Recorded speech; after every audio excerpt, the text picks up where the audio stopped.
Social media Patel Prahlad भाई। आज इस बुलेटिन में बात होगी वोटिंग लिस्ट को लेकर विवादों से घिरे चुनाव आयोग की। बिहार चुनाव से पहले एनडीए में बढ़ते टकराव और मजबूत होते इंडिया गठबंधन की। देखेंगे मथुरा जन्मभूमि विवाद पर हाईकोर्ट का क्या है फैसला, कैसे बीजेपी के खेल में फंस गई कंगना, जानेंगे क्यों सुप्रीम कोर्ट के पूर्व जज के निशाने पर आई मोदी सरकार, और बुलेटिन के आखिर में देखेंगे जाने माने कार्टूनिस्ट इरफान की किस खबर पर पड़ी तिरछी नजर। लेकिन दिन भर की तमाम बड़ी खबरों से पहले एक नजर आज की सुर्खियों पर। नेशनल हेराल्ड मामले में कोर्ट में हुई सुनवाई। सोनिया और राहुल गांधी की तरफ से खारिज किए गए ईडी के दावे, केस को बताया कानूनी तौर पर कमजोर। ऑपरेशन सिंदूर पर deputy army chief lieutenant general Rahul R Singh के बयान पर विवाद। कांग्रेस ने संसद में चीन पर चर्चा की मांग दोहराई। डिप्टी आर्मी चीफ ने बताया चीन ने पाकिस्तान को दिया हथियार और लाइव डेटा। तेलंगाना पहुंचे कांग्रेस अध्यक्ष मल्लिकार्जुन खड़गे, बोले कहा जाता था कि तेलंगाना में केसीआर के अलावा किसी और की नहीं बनेगी सरकार, लेकिन कांग्रेस कार्यकर्ताओं की मेहनत से यहां कांग्रेस की बनी सरकार। हरे निशान पर बंद हुआ शेयर बाजार। 193 अंकों की तेजी के साथ 83,432 पर बंद हुआ सेंसेक्स, तो 55 अंकों के उछाल के साथ 25,461 पर बंद हुआ निफ्टी। ये तो थी सुर्खियां। अब बात आज की सबसे बड़ी खबर की। बिहार विधानसभा चुनाव से पहले ही राज्य की सियासत में बवाल मच गया है। चुनाव आयोग की तरफ से शुरू किए गए स्पेशल इंटेंसिव रिवीजन यानी SIR ने हंगामा खड़ा कर दिया है। 9 जुलाई को बिहार बंद बुलाया गया है, क्योंकि चुनाव आयोग ने साफ कर दिया है कि वोटिंग लिस्ट में नाम तभी रहेगा जब वोटर ये साबित करेगा कि वो भारत का नागरिक है। तो क्यों चुनाव आयोग के फैसले पर मचा है बवाल और किसने बुलाया है बिहार बंद, देखिए इस रिपोर्ट में। बिहार विधानसभा चुनाव से पहले वोटिंग लिस्ट के स्पेशल इंटेंसिव रिवीजन यानी SIR के चलते लोगों में डर दिख रहा है, क्योंकि उनका वोट संकट में दिखाई दे रहा है। सियासी दलों को अपने समीकरण बिगड़ते दिखाई दे रहे हैं। हालात ये है कि नीतीश कुमार के करीबियों के नाम भी वोटिंग लिस्ट से कटते दिख रहे हैं। आरजेडी नेता तेजस्वी यादव ने चुनाव आयोग के फैसले पर सवाल उठाते हुए कहा है कि मुख्यमंत्री नीतीश कुमार के पैतृक गांव कल्याण बिगहा यानी कि नालंदा में मतदाताओं के पास अपनी पहचान बताने के लिए सिर्फ आधार कार्ड ही एकमात्र प्रमाण पत्र है, मगर चुनाव आयोग के लिए ये सिर्फ एक रद्दी कागज की तरह है। और ऐसा है तो क्या ये माना जाए कि मुख्यमंत्री के गांव में रहने वाले लोग भारत के नागरिक नहीं हैं? क्योंकि चुनाव आयोग का कहना है कि वोटिंग लिस्ट में नाम शामिल कराना है तो नागरिकता साबित करनी होगी। चुनाव आयोग की तरफ से नागरिकता का प्रमाण भी मांगा जा रहा है, लेकिन इसमें आधार कार्ड, मनरेगा जॉब कार्ड और राशन कार्ड मान्य नहीं है।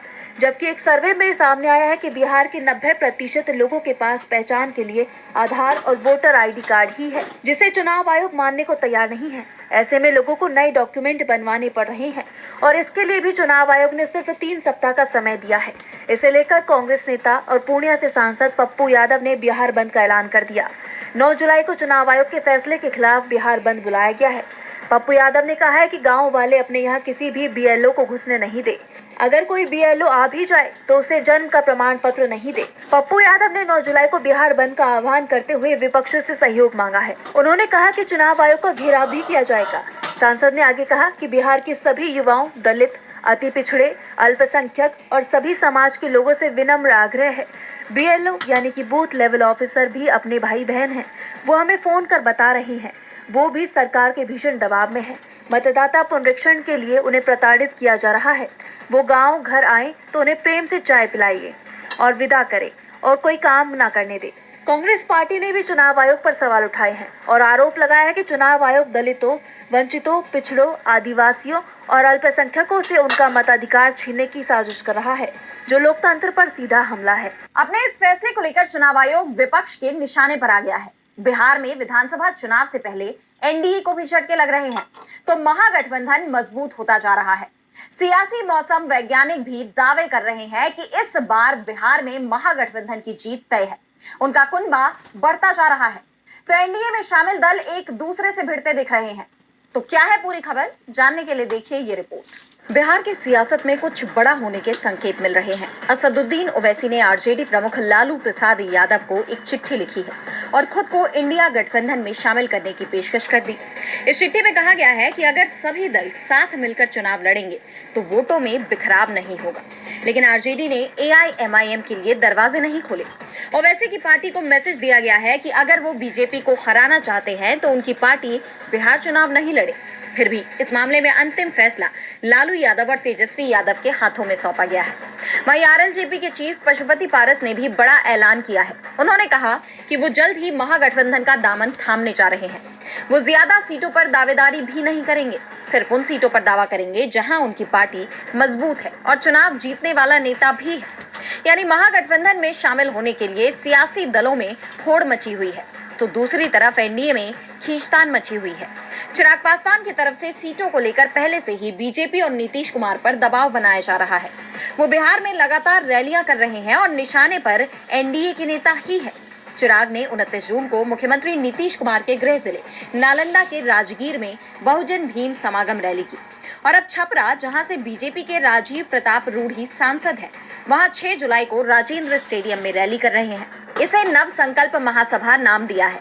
इसके बाद ललन सिंह के संसदीय क्षेत्र मुंगेर और फिर जीतन राम मांझी के संसदीय क्षेत्र गया जी में भी रैली होगी। इसका ऐलान चिराग की तरफ से किया गया है। साफ है, चिराग अपने सहयोगी दलों को अपनी ताकत दिखा रहे हैं, जिसके बाद ये माना जा रहा है कि चिराग एनडीए को बड़ा झटका भी दे सकते हैं। वहीं दूसरी तरफ जीतन राम मांझी और उपेंद्र कुशवाहा के तेवर भी सख्त होते दिख रहे हैं, जिसने एनडीए कैंप को संकट में डाल दिया है। बिहार चुनाव से पहले एनडीए में बढ़ते टकराव को देखते हुए आशंका जताई जा रही है कि बीजेपी के सहयोगी उसे झटका दे सकते हैं। वैसे झटका तो हिंदू पक्ष को भी लगा है। मथुरा की शाही ईदगाह मस्जिद को विवादित ढांचा घोषित करने की मांग वाली याचिका पर इलाहाबाद हाईकोर्ट का अहम फैसला आ गया है। कोर्ट ने हिंदू पक्ष की याचिका खारिज कर दी है। तो क्या थी हिंदू पक्ष की मांग और क्यों कोर्ट ने खारिज की याचिका, जानने के लिए देखिए ये report. Clearinghouse Solutions should Shahi Idgah मस्जिद को विवादित ढांचा घोषित करने की मांग वाली याचिका को इलाहाबाद हाईकोर्ट ने खारिज कर दिया है। ये फैसला 23 मई 2025 को सुरक्षित रखे गए फैसले के बाद आया, जिसने धार्मिक और सामाजिक तनाव को और हवा दी है। हिंदू पक्ष के वकील महेंद्र प्रताप सिंह ने 5 मार्च 2025 को ये याचिका दायर की थी, जिसमें दावा किया गया कि मस्जिद के पास जमीन के कोई वैध दस्तावेज नहीं है। ये अतिक्रमण का मामला है। याचिका में मांग की गई थी कि मस्जिद को विवादित ढांचा घोषित किया जाए, क्योंकि इसे मस्जिद कहने का कोई आधार नहीं है। मुस्लिम पक्ष ने इस याचिका का कड़ा विरोध किया। उनकी ओर से दलील दी गई कि हिंदू पक्ष का दावा तथ्यहीन और सरासर गलत है। जस्टिस राम मनोहर नारायण मिश्रा की एकल पीठ में इस मामले पर 4 बार सुनवाई हो चुकी है। हाईकोर्ट ने मुस्लिम पक्ष की आपत्तियों को स्वीकार करते हुए याचिका को खारिज कर दिया, लेकिन विवाद यहीं खत्म नहीं हुआ। इस याचिका के अलावा हिंदू पक्ष की 18 अन्य याचिकाएं भी हाईकोर्ट में लंबित हैं, जिनमें मथुरा के श्री कृष्ण जन्मभूमि शाही ईदगाह विवाद से जुड़े दावे शामिल हैं। ये मामला धार्मिक संवेदनशीलता और ऐतिहासिक दावों के इर्द गिर्द घूमता है, जो मथुरा को अयोध्या जैसे विवादों की तरह चर्चा में ला रहा है। कोर्ट का ये फैसला जहां मुस्लिम पक्ष के लिए राहत है, वहीं हिंदू पक्ष की अन्य याचिकाओं पर चल रही सुनवाई से इस विवाद के और तूल पकड़ने की आशंका बनी हुई है। मथुरा का ये मसला न केवल कानूनी बल्कि सामाजिक सौहार्द के लिए भी एक बड़ा सवाल खड़ा करता है। लंबे वक्त से छिड़े इस विवाद पर आखिरकार कोर्ट का फैसला आ गया है। इस बीच अक्सर ही विवादों में रहने वाली बीजेपी सांसद कंगना रनौत का नाम एक बार फिर सुर्खियों में है। हिमाचल के मंडी में पिछले कुछ दिनों से बारिश की वजह से तबाही देखने को मिल रही है। इस दौरान राज्य की कांग्रेस सरकार तो बचाव में लगी है, लेकिन मंडी की सांसद कंगना रनौत कहां गायब है, इस पर सवाल उठ रहे हैं। लेकिन अब पता चल रहा है कि कंगना तो बीजेपी की पॉलिटिक्स का शिकार हो गई है। देखिए ये रिपोर्ट। मंडी में भारी बारिश की तबाही के बीच सांसद कंगना रनौत कहां है, इसे लेकर सवाल उठ रहे थे। विपक्ष के साथ साथ बीजेपी के नेता भी इसे इशारों में कह रहे थे कि जिन्हें फिक्र है वो यहाँ है, जिन्हें चिंता नहीं है उनके बारे में हम क्या कहें। आपको बता दें कि इस तरह की बात पूर्व सीएम जयराम ठाकुर ने कही थी, लेकिन अब कंगना ने सफाई दी है कि जयराम ठाकुर के कहने पर ही वो मंडी नहीं आई। एक पोस्ट में कंगना ने लिखा, हिमाचल में लगभग हर साल बाढ़ से होने वाली तबाही को देखना दिल दहला देने वाला है। मैंने सेराज और मंडी के अन्य इलाकों में बाढ़ प्रभावित इलाकों में पहुंचने की कोशिश की, लेकिन विपक्ष के सम्मानित नेता जयराम ठाकुर ने सलाह दी कि जब तक संपर्क और प्रभावित इलाकों तक पहुंच बहाल नहीं हो जाती तब तक इंतजार करें। आज मंडी डीसी ने रेड अलर्ट भी जारी किया है। इस पर अधिकारियों की मंजूरी का इंतजार है। जल्द से जल्द वहां पहुंचूंगी। धन्यवाद। बता दें कि 3 जुलाई को बीजेपी के वरिष्ठ नेता जयराम ठाकुर से पूछा गया था कि कंगना रनौत मंडी के प्रभावित इलाकों से दूर क्यों हैं। इस पर उन्होंने कहा, मुझे मालूम नहीं उन्होंने ऐसा क्यों किया। हम लोग यहाँ हैं, मंडी के लोगों के साथ जीने मरने के लिए हम यहाँ हैं। जिनको इसकी चिंता नहीं है उनके बारे में मैं टिप्पणी नहीं करना चाहता। जयराम ठाकुर के बयान को कांग्रेस ने एक्स पर शेयर किया और निशाना साधते हुए लिखा, सांसद कंगना को मंडी के लोगों की चिंता नहीं है। ये बात हम नहीं, हिमाचल प्रदेश के पूर्व मुख्यमंत्री और बीजेपी नेता जयराम ठाकुर कह रहे हैं। दरअसल हिमाचल प्रदेश की मंडी में बादल फटने से लोग भीषण त्रासदी से जूझ रहे हैं, लेकिन मंडी की सांसद कंगना रनौत गायब है। सांसद कंगना रनौत को मंडी के लोगों की चिंता नहीं है। ये बात हम नहीं, हिमाचल प्रदेश की पूर्व मुख्यमंत्री और बीजेपी नेता कह रहे हैं। इस सारे विवाद के बाद अब कंगना की सफाई तो आई है, लेकिन सवाल बरकरार है कि क्या कंगना अपनी मर्जी से बीजेपी में कुछ नहीं कर सकती है। इस पूरी घटना को लेकर कंगना एक बार फिर विवादों से घिर गई हैं। वही चर्चा जस्टिस ओका के बयानों की भी हो रही है। सुप्रीम कोर्ट के पूर्व जज अभय एस ओका ने कहा है कि न्यायपालिका को हर दौर में चुनौतियों का सामना करना पड़ता है। उन्होंने न सिर्फ इस बात पर चिंता जाहिर की, बल्कि कॉलेजियम की सिफारिशों को मंजूरी मिलने में देरी पर सरकार पर भी सवाल खड़े किए। तो और क्या कुछ कहा जस्टिस ओका ने, जानने के लिए देखिए ये रिपोर्ट। मोदी सरकार और सुप्रीम कोर्ट के बीच टकराव की खबरें तो पहले से ही सामने आती रही हैं। बीजेपी के सांसदों ने तो खुलकर सुप्रीम कोर्ट पर हमले किए हैं। कोर्ट के काम में दखलंदाजी के आरोप भी मोदी सरकार पर लगे हैं। और इस बीच सुप्रीम कोर्ट के पूर्व जज जस्टिस अभय एस ओका ने गंभीर आरोप लगाए हैं। उन्होंने कहा कि सरकार जजों की नियुक्ति की प्रक्रिया पर अड़ंगे लगा रही है। सुप्रीम कोर्ट कॉलेजियम की तरफ से नियुक्ति के लिए जिस जज के नाम की सिफारिश की जाती है, सरकार उसकी मंजूरी देने में आनाकानी करती है। कई मामलों में 9 महीने, 10 महीने तो कभी साल लग जाते हैं। सरकार की निष्क्रियता न्यायिक नियुक्ति की प्रक्रिया को कमजोर कर रही है। दरअसल मोदी सरकार पर यह आरोप पहले से ही लगते रहे हैं कि कुछ जजों की नियुक्ति के मामले में तो वो सुप्रीम कोर्ट के कॉलेजियम की सिफारिश मिलने के कुछ घंटों में ही मंजूरी दे देता है, तो कुछ मामलों में वो मंजूरी देने में साल भर का भी समय ले लेता है। इसी पर जस्टिस ओका ने सवाल उठाए हैं। गोवा में justice HR Khanna memorial lecture में अपने संबोधन के दौरान पूर्व जज ने कहा कि न्यायपालिका की आजादी आज भी चुनौती के घेरे में है। उन्होंने एक उदाहरण देते हुए कहा कि हमारे पास कॉलेजियम प्रणाली है। इसके कामकाज से जुड़े हर दस्तावेज को पारदर्शी बनाया जाता है। आज कॉलेजियम की तरफ से सिफारिश को मंजूरी दिए जाने के बाद इसे वेबसाइट पर डाल दिया जाता है। फिर भी सरकार अपनी मंजूरी देने में साल भर से भी ज्यादा का समय ले लेती है। एक बार जब सुप्रीम कोर्ट कॉलेजियम का प्रस्ताव वेबसाइट पर आ जाता है, तो कृपया उस व्यक्ति की मानसिकता की कल्पना करें। उसे काम नहीं मिल पाता, उसे लगता है कि वो न्यायाधीश बनने जा रहा है, लेकिन उसे 9 महीने, 10 महीने या 1 साल या उससे भी ज्यादा समय तक इंतजार करना पड़ता है। क्या इससे न्यायपालिका की स्वतंत्रता प्रभावित नहीं होगी? पूर्व जज ने मोदी सरकार पर बड़ा सवाल खड़ा कर दिया है। पूर्व जज ने मोदी सरकार पर बड़ा सवाल खड़ा कर दिया है। तो सवाल पीएम मोदी के विदेश दौरे को लेकर भी उठ रहे हैं। पीएम मोदी ने त्रिनिदाद की पीएम कमला प्रसाद बिसेसर को बिहार की बेटी बताया और उन्हें राम मंदिर का मॉडल, सरयू नदी का जल और महाकुंभ का जल भेंट किया। पीएम मोदी के संबोधन और भेंट को बिहार चुनाव और आने वाले वक्त में यूपी चुनाव से जोड़कर देखा जा रहा है। विपक्ष का आरोप है कि मोदी विदेशी दौरों के जरिए घरेलू राजनीति को चमकाने की कोशिश कर रहे हैं। तो क्यों इस तरह के आरोपों से घिर गया पीएम मोदी का ये दौरा, जानने के लिए देखिए ये रिपोर्ट। प्रधानमंत्री नरेंद्र मोदी अपने अब तक के सबसे लंबे विदेश दौरे के सिलसिले में त्रिनिदाद पहुंचे, लेकिन इस दौरे ने भारत में भी सियासी हलचल मचा दी है। पोर्ट ऑफ स्पेन में पीएम मोदी का स्वागत हुआ, जहां त्रिनिदाद की प्रधानमंत्री कमला प्रसाद बिसेसर और उनके 38 मंत्रियों ने उनकी अगवानी की। मोदी ने कमला को बिहार की बेटी कहकर संबोधित किया और उन्हें अयोध्या के राम मंदिर का मॉडल, सरयू नदी का जल और महाकुंभ का जल भेंट किया। उन्होंने भारतीय प्रवासियों की साहस भरी यात्रा की तारीफ भी की और कहा कि वे गंगा यमुना छोड़ आए, लेकिन रामायण को दिल में बसाए रखा। लेकिन इस बीच पीएम मोदी के इस दौरे पर कई सवाल भी उठ रहे हैं। विपक्ष ने पूर्व प्रधानमंत्री इंदिरा गांधी की 1968 की त्रिनिदाद यात्रा का जिक्र करते हुए कहा कि भारत त्रिनिदाद संबंधों की नींव पहले ही रखी जा चुकी थी। पार्टी नेता जयराम रमेश ने इसे राजनीतिक स्टंट करार दिया और पूछा कि क्या ये दौरा बिहार चुनाव को ध्यान में रखकर किया गया, क्योंकि मोदी ने बिहार की विरासत और कमला के बिहारी मूल पर जोर दिया। विपक्ष का आरोप है कि मोदी विदेशी दौरों के जरिए घरेलू राजनीति को चमकाने की कोशिश कर रहे हैं।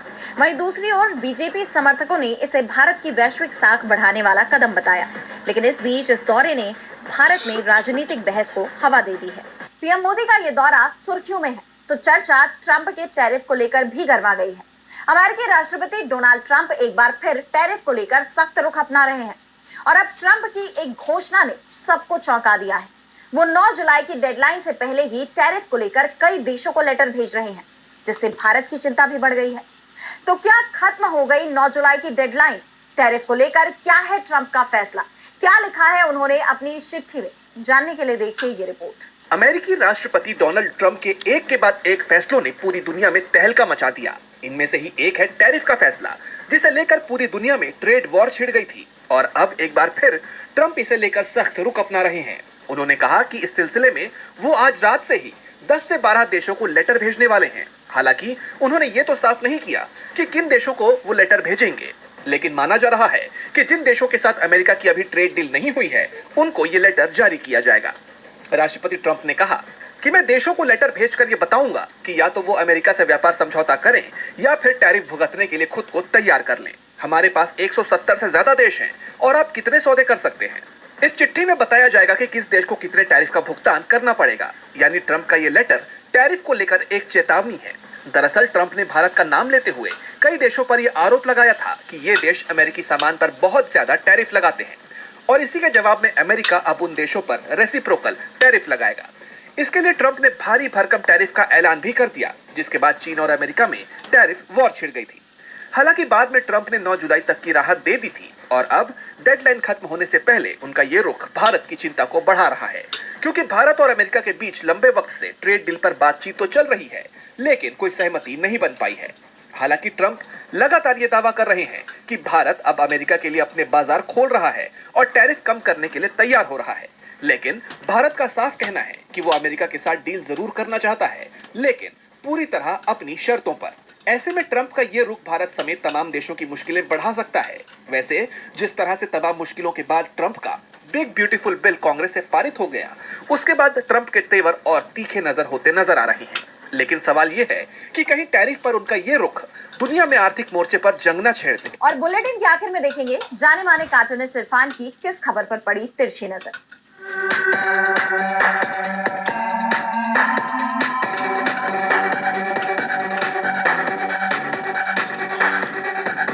हिमाचल प्रदेश के मंडी संसदीय क्षेत्र में बाढ़ आ गई तो वहां की सांसद और फिल्म अभिनेत्री कंगना रनौत वहां पर बाढ़ का जायजा तक लेने नहीं गई।